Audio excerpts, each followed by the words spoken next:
Hello বন্ধুরা, আজকে রান্না করলাম বাটা মাছের সর্ষে বাটা। চলো কেমন করে রান্না করলাম তোমাদের সঙ্গে শেয়ার করি। বাটা মাছগুলোতে লবণ হলুদ দিয়ে দিয়েছি, এবার মাখিয়ে নেব। লবণ হলুদ দিয়ে মাখিয়ে নিলাম মাছগুলো। এবার কড়াইয়ে তেল দিয়ে দিয়েছি, তেল গরম হয়ে গিয়েছে, এবার মাছগুলো দিয়ে দিব।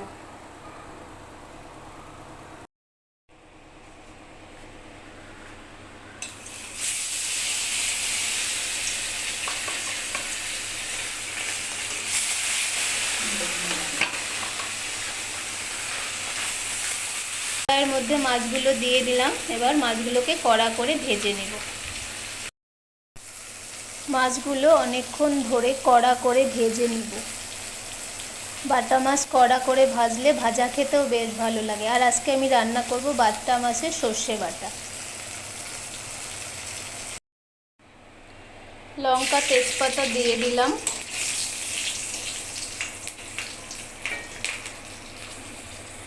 সঙ্গে পাঁচফোড়নটাও দিয়ে দিলাম।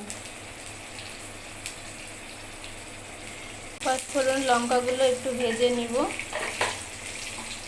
করব, সেই জন্য পেঁয়াজ কুচি দিয়ে দিলাম।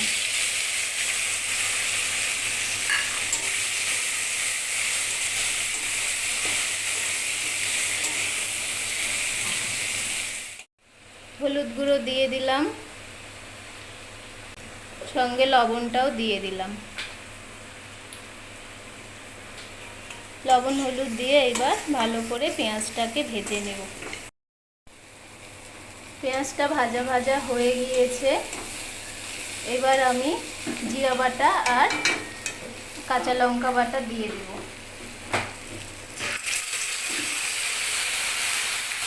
সর্ষে বাটা করব তো, সেজন্য বেশি জল দিব না। এই জলটাকে এখন ভালো করে শুকিয়ে নেব, তারপরে মাছগুলো দিয়ে দেব।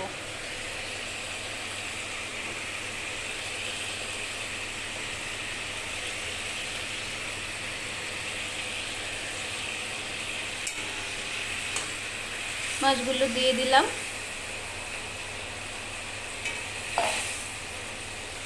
দিয়ে দিয়েছি। এইবার একটু ঝোলটা ফুটানো হয়ে গেলে সর্ষে বাটা দিয়ে দিব।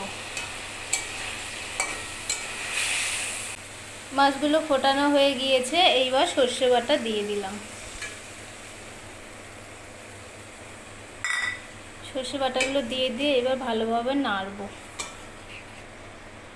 সর্ষে বাটা খেতে তোমাদের কেমন লাগে? আমার তো বাটা মাছের সর্ষে বাটা খেতে খুব ভালো লাগে, আর বাটা মাছ ভাজা খেতেও ভালো লাগে। তোমাদের কেমন লাগে অবশ্যই জানিও। নামানোর আগে অল্প করে সর্ষের তেল দিয়ে দিব।